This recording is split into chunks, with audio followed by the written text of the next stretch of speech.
Unbalanced tensegrity generates incorrect motion through the body.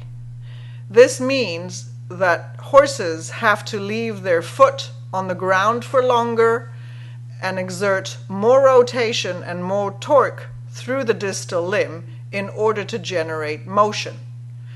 By restoring the tensegrity to the body and reactivating correct locomotion, we can control the movement pattern of the distal limbs, thereby eliminating rotation and creating a more correct flight and motion pattern. Long-standing imbalance will create dysfunctional hoof or feet, and you should work with your hoof care practitioner or farrier in order to restore balance to the feet as the balance to the body is also being restored. The question is, how much manipulation should the farrier do to the foot in order to support the body, and how much manipulation should you do to the body in order to support the foot? It's been explained to me that this unsightly rotation is often solved by farriers with a shoe that has a trailer on it. This means that the foot essentially is blocked from creating that rotation when it's on the ground.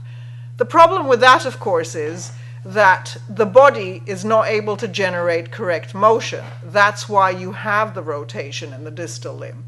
By simply stopping the rotation, we are not addressing the fact that the body cannot move correctly to create motion. Hence, compensation patterns are set in, and new pathology is able to take place generally in the lumbar spine. So the question is, how much can we manipulate a hoof and how much can we really truly help it? The hoof itself is very complex. Obviously, it responds to biomechanical forces.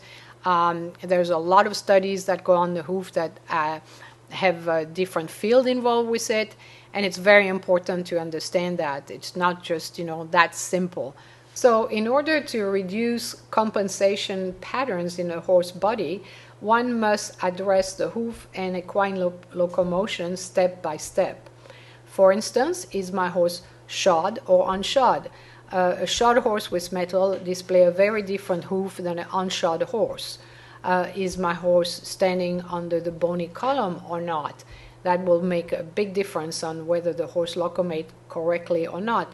Next, how is my horse coming to a stop after running freely? Ideally, the horse should stop reasonably square, no matter the breed. Excluding serious injuries or blatant conformational flaws, some horses tend to display locomotional issues. Now the question is, how does one assist a hoof without over-manipulating it? Trimming plays an important role in reducing capsular distortions. Hoofs shear due to motion. Therefore, it is important to not let one's eye be fooled. This is also true with the natural asymmetry of the hoof. Finally, trimming and shoe placement need to be addressed in a three-dimensional manner. If all these factors are taken into consideration, assisting the hoof becomes quite subtle.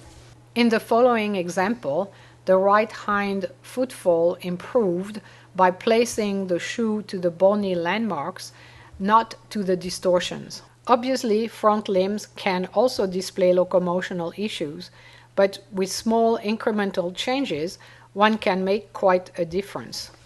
Obviously, poor trimming and poor shoe placement can affect the conformation of a limb and ultimately the entire conformation of a horse and its movement.